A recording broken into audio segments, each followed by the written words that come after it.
So we're moving on to XG and XA, top performers. So let's start with third spot for the XG. Still present in the XG chart, it's Pierre-Emerick Aubameyang, 3.66. We've had, 2 goals in these last 5 games and then 1 assist as well to boot. Thoughts on the P, Jack?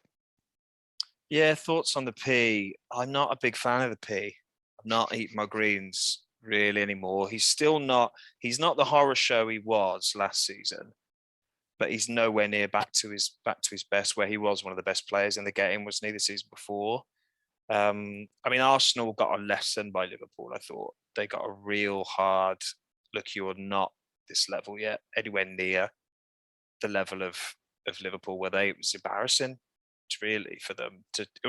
Maybe not embarrassing, but it was like stark, the difference after Klopp and Arteta had their little tiff on the touchline. Then it just was amazing how Liverpool responded, and Arsenal had nothing. I thought it was remarkable to see. So yeah, P, and obviously they're not going to play Liverpool every week, but Aubameyang isn't the player in that team that he doesn't have that talisman theory behind him. I don't think anymore for them. I think they're relying on the Sakas and the Smith Rowes, and even Lacazette's a bit more now than they used to. So it's probably good for Arsenal, but bad for Aubameyang as an FPL asset, despite these decent underlying stats. So yeah, maybe I'm wrong. What do you think? It's a strange one. I mean, obviously he's underperforming. XG of 3.66, only actually 2 goals in that period of those last 5 games. But I know what you mean. He's not quite giving you enough, or us enough, to really go for, like, really push the agenda on him and say, look, you need to bring him in. But it is strange because there's a lack of other forward assets that we're really going for. And there's been a lot of chat about, shifting funds from your front line to your defensive line because those defensive assets are performing so well. But that's not going to be the case for the whole season. And obviously you want to get a jump on things before it starts to switch. But I think we'll be reading into it too much if we try to push him ahead of, some of those defensive assets. That's just trying to find something that's not there, isn't it? Yeah, I agree. I mean, yeah, we say jump on something before it switches, but there's got to be signs that it's going to switch, and there aren't any are there. I'd like Aubameyang. I just don't get that fear factor of, God, I really wish I had him. That you get with some players, that I'm definitely getting with the fullbacks at the moment, the Chilwells and the Cancelos, who we'll come on to. But that fear factor there for me is really there with them.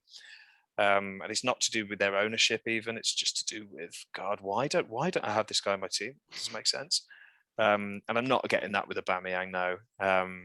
But on the flip side, as you say, there aren't really. It's not like by having him, you're missing out on a superstar striker at his price point at the moment. So he's not the worst one to have. I probably wouldn't sell him if I didn't need to, if I had him with a free transfer. But yeah. Yeah, so a bit of meh. Just bit of meh. Meh. Just meh. A bit of meh with P, just standard Ps. There's nothing fancy about these Ps. Boring Ps. No exciting spices or not even mushy. No. So let's move on. Who's number 2 in the XG charts, Joshua? Or talking about fear factor and talking about having confidence in someone, it's Watford's Joshua King. So 360 minutes in the last 5 game weeks, just beating the P in the XG with 3.69, but returning 4 goals. So you've got Dennis, and I know you, as you said, he's been kind of performing in the last 2, despite doing nothing really for a long time, since I recommended him to actually before then. But King, and let's extend it, King and Dennis, the 2 of them, what are you thinking kind of short, medium term for them? Well, spoiler alert, a little bit from our transfer moves later. I might be doubling up on these 2.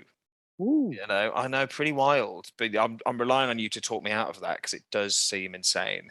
2 Watford strikers in your team. But Josh, yeah, King, I mean, he scored that hat-trick, didn't he, a couple of weeks ago, which I guess 4 of these goals are made up of that hat-trick. But got one against United, but United were just bafflingly bad, weren't they? and that is the worst they have looked ever, I think, in my life of seeing them.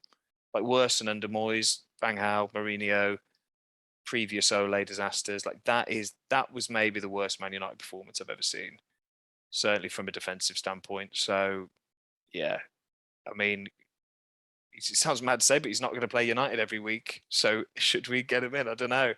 Great enabler. His price, I think, he's 5.4 or something. And yeah, I don't know what, are Watford any good? I'm not sure they are. It's tricky. It's tricky. For an enabler, yes. For anything more, I think we need to see a bit more consistency. What do you think? I am surprised that you're doubling up. I mean, I would say if you were going to just have him, for example, or Dennis, I'd say, okay, enabler, great. They've been performing well recently, but Watford have got mixed fixtures next. So Leicester, Chelsea, Man City, Brentford, Burnley. So across the next 5, 2 very, very tough fixtures. And then, the rest are mixed really. But what I'd say is through that, if you've got both of them, I mean, what if any of your other assets or any of your other players have tough fixtures as well, you'll be forced to play one of them maybe through one of those tough fixtures or not.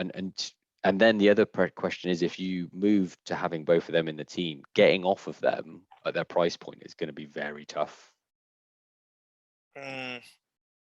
Yeah, I mean, well, yeah. I mean, let's forget about me for now because I'm a unique example of why I might want to double up, and we can go into that later of why I might be looking to do it it's basically to get funds reason, and I need a cheap striker. Is he the best one apart from Dennis?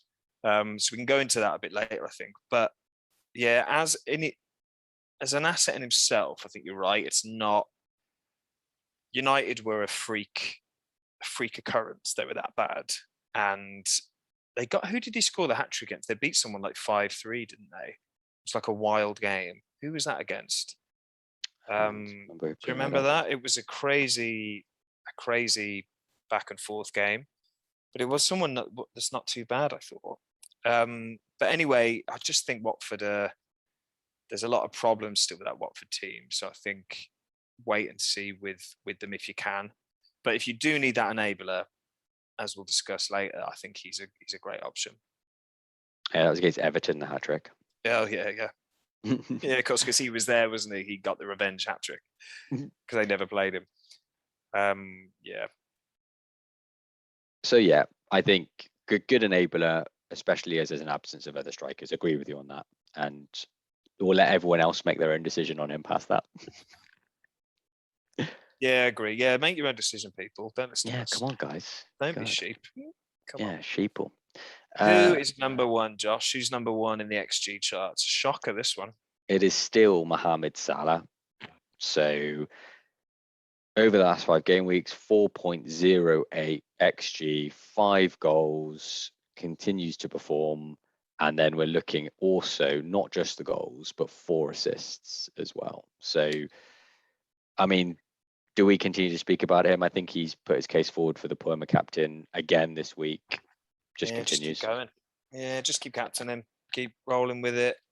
Have faith. He's the surest bet I've ever seen, I think, in FPL. Like, it's just mad. And just watching them turn it on against Arsenal, Salah was frightening. Like Salah, I thought Mane was great as well. And having Mane save my game week as well as Salah, I think Mane's back to something like his best too. But yeah, Salah's essential, and yeah, avoid captaining him at your own risk for sure. Yeah, nothing more needs to be said about that. Everyone knows it, really, don't they? Yeah, it's basics. Should we move on to the XA? XA, yeah, 3rd spot. Callum Hudson-Odoi popping up again. He was there last week. He's there again this week. An XA of 1.8. In the last 5, he's had 1 goal, 0 assists. Despite those expected assists, he still has 0. So, poor guy. Any updates on the opinion of last week, which was this is way too soon? Yeah. Any update on that? He's not on my radar at all. Not interested. I think he could be dropped at any given moment.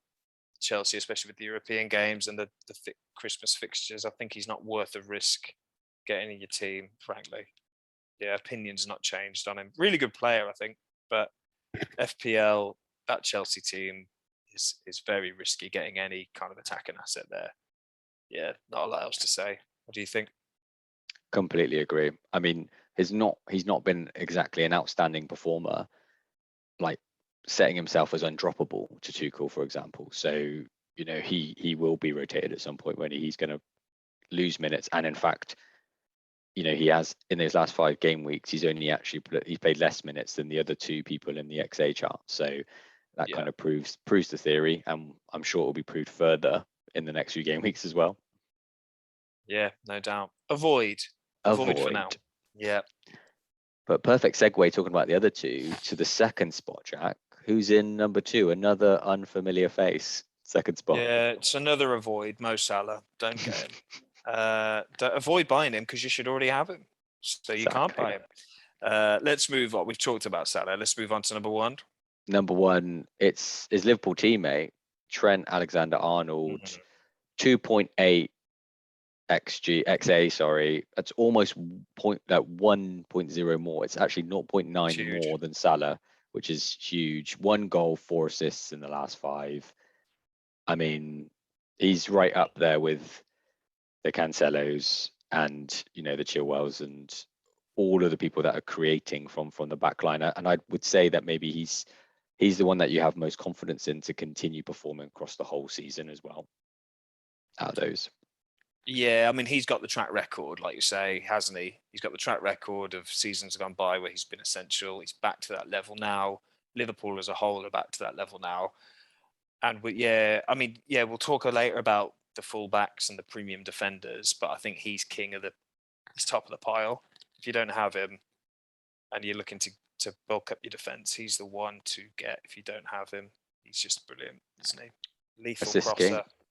Yeah, he really is. He's scary. He's probably got less goal threat than, say, a Cancelo or a Chilwell, but I'd say just more than makes up for it with his assist potential. Like it's the best of any. Well, as these stats show, the best potential of any player in the whole game, midfield, striker, or defender for assists. And he's got he's got 2 of the most lethal finishers in the business on the end of them. Yeah. I mean, we don't know what people are looking at with their teams, but he's got to be pretty high on the list of people to bring in if you don't have him. Yeah, no doubt.